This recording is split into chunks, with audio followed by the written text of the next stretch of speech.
نحمده ونصلي ونسلم على رسوله الكريم أما بعد فأعوذ بالله من الشيطان الرجيم بسم الله الرحمن الرحيم يا أيها الذين آمنوا استعينوا بالصبر والصلاة إن الله مع الصابرين صدق الله العظيم وصدق رسوله النبي الكريم اللهم صل على سيدنا مولانا محمد وعلى آله وصحبه وسلم الصلاة والسلام عليك يا سيدي يا رسول الله وعلى آلك وأصحابك وأهل بيتك يا حبيب الله.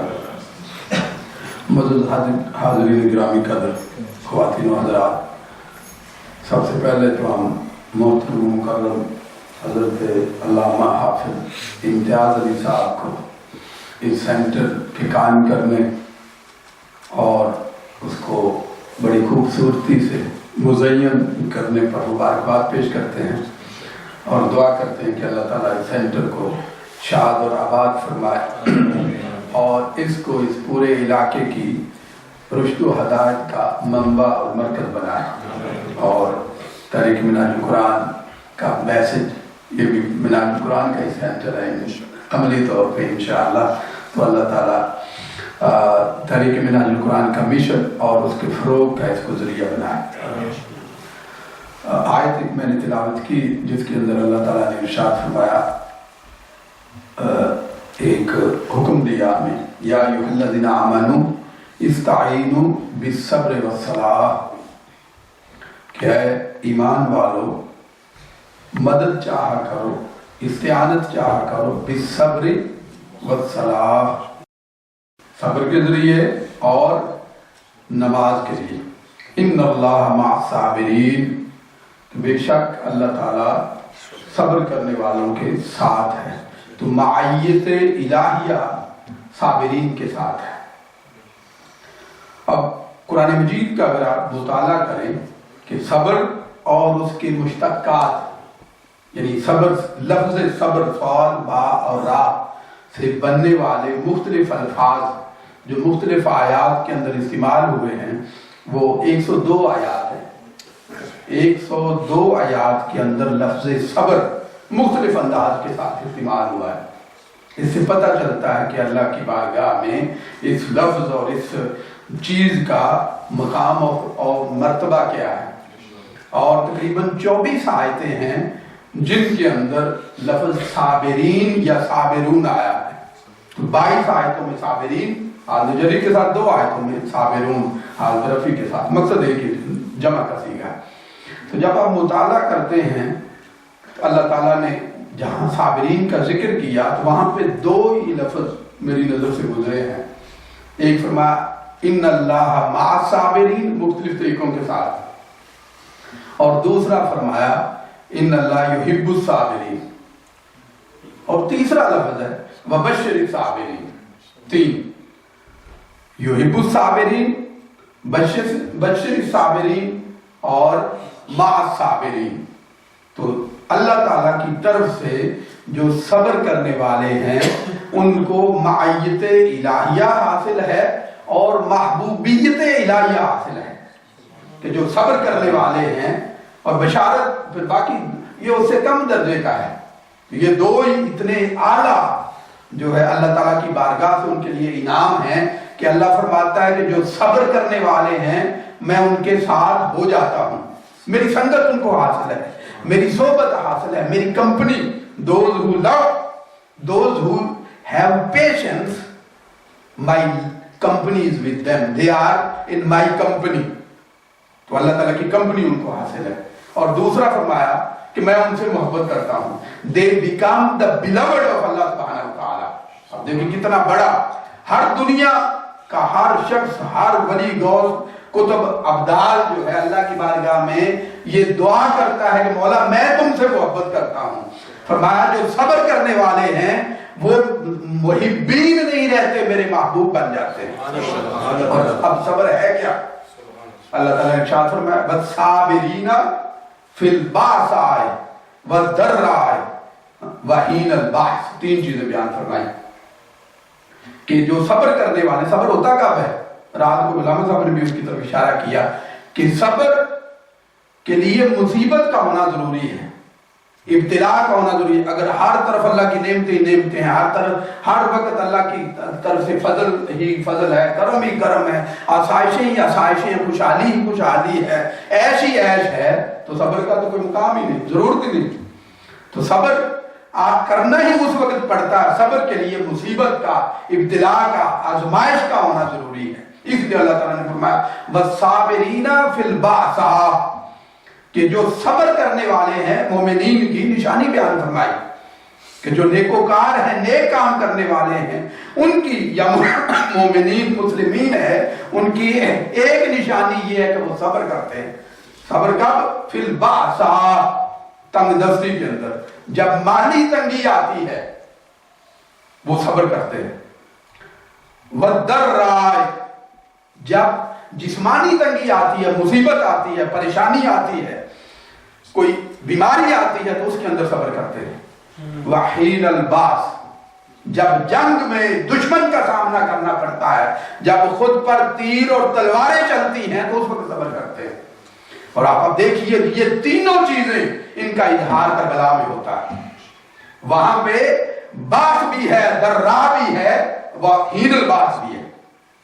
اب یہ تینوں چیزیں، وہاں بھوک اور پیاس بھی دوسرے مقام پر اللہ تعالیٰ نے سورہ بقرہ میں ارشاد فرمایا وَلَنَبْلُوَنَّكُمْ بِشَيْءٍ مِّنَ الْخَوْفِ وَالْجُوعِ وَنَقْصٍ مِّنَ الْأَمْوَالِ وَالْأَنفُسِ وَالثَّمَرَاتِ، آگے فرمایا وَبَشِّرِ الصَّابِرِينَ، فرمایا ہم اے انسان ہم آپ کو آزمائیں گے، بِشَيْءٍ تھوڑا تھا، یعنی کون اللہ تعالیٰ کی کامل آزمائش کے اندر پورا اتر سکتا ہے؟ تو قرآن نے فرمایا بِشَيْءٍ مِّنَ الْخَوْفِ، خوف ہوگا، خوف کے ذریعے آزمائیں گے، والجوع کے لیے بھوک اور پیاس کے ذریعے آزمائیں گے، وَنَقْصٍ مِّنَ الْأَمْوَالِ، اموال کے نقصان کے ذریعے آزمائیں گے، اور اس کے بعد فرمایا وَالْأَنفُسِ، تمہاری جانیں لے کر تمہیں آزمائیں گے، وَالثَّمَرَاتِ، اور پھل، جانوں کا پھل اولاد ہوتی ہے، اولاد کے نقصان کے ساتھ تمہیں آزمائیں گے۔ یہ 5 آزمائشیں، یہ 5 کی 5 میدان کربلا میں ہوئی ہیں۔ وہاں پہ آپ پڑھیے یہ آیت، یہ 5 آیتیں ہیں سورہ بقرہ کی 153 سے لے کر 157 تک، آپ ان کا مطالعہ کریں تو یہ سارے کا سارا مضمون کربلا ہے، مضمون کربلا ہے، یعنی کوئی چیز ایسی نہیں ان 5 آیتوں کو جو آپ پڑھیں اس کا ترجمہ کریں، ٹائم نہیں اس پہ تفصیل سے گفتگو کرنے کا، کہ وہ 5 کی 5 آیتیں آپ پڑھیں، پورے کربلا کی منظر کشی ہوتی ہے۔ تو اللہ تعالیٰ نے گویا کہ 1400 سال پہلے جو واقعہ رونما ہونا تھا، وہ 1400 سال پہلے جو کربلا کا واقعہ تھا، 1400 سال پہلے قرآن مجید کے اندر نزول قرآن کے وقت بتا دیا، اور اس واقعہ سے 50 سال پہلے، 60 سال پہلے بتا دیا، حضور کی ہجرت سے 50 اور ایکچولی 60 سال پہلے بتا دیا، یہ سے پتہ چلتا ہے۔ اب جو مین نقطہ جس پہ بات کرنا چاہتا ہوں کہ اللہ تعالیٰ فرماتا ہے ان اللہ مع الصابرین، اور دوسری طرف فرماتا ہے ان اللہ یحب الصابرین، کہ اللہ صابرین سے محبت کرتا ہے اور اللہ صابرین کے ساتھ ہوتا ہے۔ اب سوال بندے کے ذہن میں آ سکتا ہے یہ کیسی محبت ہے، یہ کیسی معیت ہے کہ اپنے محبوب کا محبوب میدان کربلا کے اندر اس پر ظلم و بربریت کے پہاڑ توڑے جا رہے ہیں، دنیا والوں کا محبوب ہو، اس کو کانٹا چبھے تو وہ قتل کر دیتے ہیں، لڑائی کرتے ہیں، قتل کرتے ہیں، لڑتے ہیں، اپنی جان تک قربان کر دیتے ہیں، اپنے محبوب کو تکلیف نہ پہنچے۔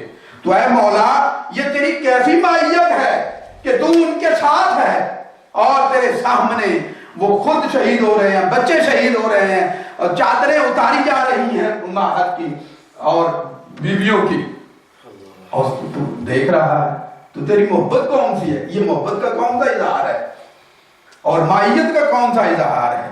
محبت تو ہوتی کہ ان سب کا جو ہے کلا کما کر دیا جاتا ہے۔ یہ سمجھنے کی ضرورت ہے کہ ہمارا تصور محبت اور ہمارا تصور معیت اور قرآن کا تصور معیت ٹوٹلی، اور خدا کا تصور معیت ٹوٹلی ڈیفرنٹ ہے۔ اب ایک طرف یعنی دنیا کا کوئی ظلم ایسا نہیں ہے، کوئی بربریت ایسی نہیں ہے، کوئی تکلیف اور مصیبت آزمائش ایسی نہیں ہے جو آپ سوچیں اور وہ کربلا میں نہ ہوئی ہو. یعنی آزمائش آپ زندگی کے اندر جتنی آزمائشیں سوچیں، یعنی یہ واقعہ کربلا ظلم و بربریت کی ایسی داستان ہے جس کو آپ جتنے مبالغہ کے ساتھ بیان کریں، جتنے مبالغہ کے ساتھ بیان کریں، پھر بھی وہ اس سے کم ہے جو ایکچوئل وہاں پہ ہوا. تو یہ ساری صورتحال وہاں پہ ہو رہی تھی، اور اللہ تعالیٰ فرماتا ہے میں ساتھ ہوں صابرین کے، اور میری معیت بھی ہے اور میں محبت بھی کرتا ہوں. کیا محبوبوں سے یہ کیا جاتا ہے؟ دوستان محترم، یہ معنی ہماری سمجھ میں آنے کی ضرورت ہے قرآن کی صورت میں کہ اللہ کی محبت کیا تھی، اللہ کی معیت کیا تھی کہ اس وقت میدان کربلا کے اندر امام عالی مقام کا نہ ڈگمگانا، صبر و توکل اور رضا کا پہاڑ بن کر کھڑے رہنا، اور ان تمام ظلموں کو، بربریت کو اور یزیدی فورسز کے تمام حملوں کے سامنے ہمت نہ ہار جانا اور سبمٹ نہ کر دینا، یزید سے بیعت کا انکار کرنا اور سامنے ڈٹ کر کھڑا رہنا اور اپنی جان اور اپنے پورے خاندان کی جان قربان کر دینا، ڈگمگانا نہ. یہ نہ کی جو چیز تھی یہ معیت الہیہ تھی، یہ اللہ کی محبت تھی. اللہ نے فرمایا کہ جن کے ساتھ میں محبت کرتا ہوں، جن کے ساتھ میری معیت ہوتی ہے، پھر ان پر جتنے بھی ظلم کیے جائیں، جتنا بھی بربریت کی جائے، ان کے سامنے جو بھی بڑے سے بڑا آزمائش اور ابتلا آئے وہ سینہ تان کر پہاڑ بن کر کھڑے رہتے ہیں. یہ میری معیت کی نشانی ہے، یہ میری حب کی نشانی ہے. یہ سمجھنے کے لیے صرف ایک مثال دیتا ہوں جو کہ ٹائم نہیں. حضرت شیخ احمد شربینی رحمہ اللہ تعالی بہت پائے کے کبار اولیاء میں سے ہوئے. امام نبہانی نے اپنی کتاب جامع کرامات الاولیاء کے اندر اس کا ذکر فرمایا. یعنی آپ وہ تھے جو مقام رضا پر قائم تھے، یعنی آپ کا روحانی مقام و مرتبہ ولایت کے اندر تھا. یعنی صبر نیچے کا درجہ ہے، صبر سے اوپر توکل، توکل سے اوپر رضا، اور رضا کے پھر 3 درجے. تو وہ مقام رضا پر تھے. اس کی ایکسپلینیشن کا ٹائم نہیں، صرف میرے پوائنٹ کی طرف آتے ہیں. تو مقام رضا پر وہ شیخ احمد شربینی جو ہے فائز تھے. ان کا ایک ہی بیٹا تھا، چھوٹا بچہ، آخری عمر میں اللہ تعالیٰ نے دیا اور وہ بیمار ہو گیا. ایک ہی اکلوتا، اونلی سن آف ہم. اب وہ بیمار ہوا، اسی بیماری میں اس کا وقت وفات آ گیا. جب اس کی موت قریب آئی تو اس کی والدہ یعنی شیخ احمد شربینی کی اہلیہ آئی اور آ کے اپنے ہسبینڈ کو عرض کیا کہ آپ اللہ کی بارگاہ میں دعا فرمائیں، آپ مقام رضا پر فائز ہیں اور اللہ کے محبوب اور مقرب ہیں. آپ کا تو درجہ وہ ہے جس کو میں پہنچ نہیں سکتی، لیکن میں اس بیٹے کی جدائی بھی برداشت نہیں کر سکتی. آپ تو اپنے رب کی محبت میں اس قدر غرق ہیں کہ دنیا کے جو بھی امتحان آزمائشیں آئیں گی خوش دلی سے قبول کر لیں گے اور اپنے رب کی عبادت اور یاد میں رہیں گے، لیکن مجھ سے یہ جدائی، یہ غم، یہ دکھ برداشت نہیں ہوگا. اس لیے اللہ کی بارگاہ میں دعا فرمائیں کہ اللہ تعالیٰ میرے بیٹے کو شفا دے دے. آپ نے فرمایا کہ نہیں، یہ کام میں نہیں کر سکتا. اللہ کی بارگاہ میں یہ عرض نہیں کر سکتا، اللہ کی رضا پر راضی ہوں، اگر وہ میرا بچہ لے جانا چاہتی ہے تو میں بچہ دینے کو تیار ہوں. اللہ کی بارگاہ میں شکوہ نہیں کروں گا، اللہ کی بارگاہ میں عرض نہیں کروں گا. انکار کیا. یعنی آپ کا وہ جو مقام رضا جو ہے قائم رہا اور ڈٹے رہے، نہیں کیا. اب بچے پر ملک الموت تشریف لے آیا حضرت اسرائیل علیہ السلام. بچے پر حالت نزع طاری ہوئی. اب وہ بچہ تھا، جب موت کی کیفیات آپ پر طاری ہوئی بچے پر، تو وہ شفقت پدری جو اللہ نے اندر رکھی تھی اس نے جوش مارا تو وہ برداشت نہ کر سکے. بچے کی وہ کیفیت اس مقام رضا پہ جو فائز تھے وہاں سے پاؤں ڈگمگا گئے. یعنی اتنا چھوٹا مقام نہیں ہے، سب مقام رضا پر رہنا یہ جو اتنی آسان بات نہیں ہے. جب اس مقام رضا پر پاؤں ڈگمگائے تو آپ نے صرف آسمان کی طرف دیکھا، کوئی لفظ نہیں بولا، رب کی بارگاہ میں دعا نہیں کی اور رب کی بارگاہ میں عرض نہیں کیا کہ مولا میری وائف کی خاطر میرے بچے کو بچا لے. میں نہیں کہتا، میں ریکویسٹ نہیں کہتا میری وائف کی خاطر بچے کو بچا لے. کوئی لفظ نہیں بولا، زبان بند رہی، صرف آنکھیں آسمان کی طرف اٹھی. اللہ تعالیٰ نے تقدیر بدل دی اور آپ نے جملہ بولا کہ ارجع الی ربک، اے اسرائیل اپنے رب کی طرف لوٹ جا، اپنے رب کی طرف واپس چلا جا. اس بچے کی موت کا جو حکم ہے وہ منسوخ ہو گیا ہے. یہ شان ہے حسین کے غلاموں کے غلاموں کے غلاموں کی، یہ شان ہے خدمتگاروں کی. سردار کا عالم کیا ہوتا ہے؟ یعنی اللہ تعالیٰ کے محبوب ایسے ہیں اگر چاہیں تو موت کو ٹال سکتے ہیں. اگر حسین میدان کربلا میں محبت اور معیت یہ ہے کہ اللہ تعالیٰ جب ایک عام غلام کو یہ اختیار حاصل ہے، اگر وہ چاہے تو موت کو بدل سکتا ہے اللہ کے حکم سے. اگر امام حسین میدان کربلا میں چاہتے تو کیا نہیں کر سکتے تھے؟ اگر چاہتے تو فرات قدموں میں آ کر بہتا. اگر آپ آنکھیں اٹھا دیتے تو سارے جو ہے دشمن وہ نیست و نابود ہو جاتے. لیکن آپ نے نہیں. ایک طرف شیخ شربینی کا بیٹا اور ایک طرف علی اصغر امام عالی مقام کا بیٹا. وہ تو بیمار ہوا تو جا رہا تھا، یہ آپ کے ہاتھوں میں تھا. یہ ہے مقام رضا اور وہ معیت اللہ کی سنگت، اللہ کا ساتھ اور اللہ کی محبت کہ وہ ظلم و بربریت جس پر بڑوں کے قدم ڈگمگا جائیں، اللہ تعالیٰ نے امام عالی مقام کو وہ صبر دیا، وہ ہمت دی اور اس مقام پر فائز کیا کہ باری تعالیٰ تو جس طرح کا بھی ظلم میرے پر یہ دشمن ڈھا رہے ہیں، میں تیری بارگاہ میں عظمت کا پہاڑ بن کر کھڑا رہوں گا. اور وہ محبت الہیہ، محبوبیت الہیہ اور معیت الہیہ سیدنا امام عالی مقام کے ساتھ کھڑی رہی، آپ کے ساتھ رہی. اور اس کے ساتھ ہونے کی وجہ سے آپ کے پورا خانوادہ شہید ہوا.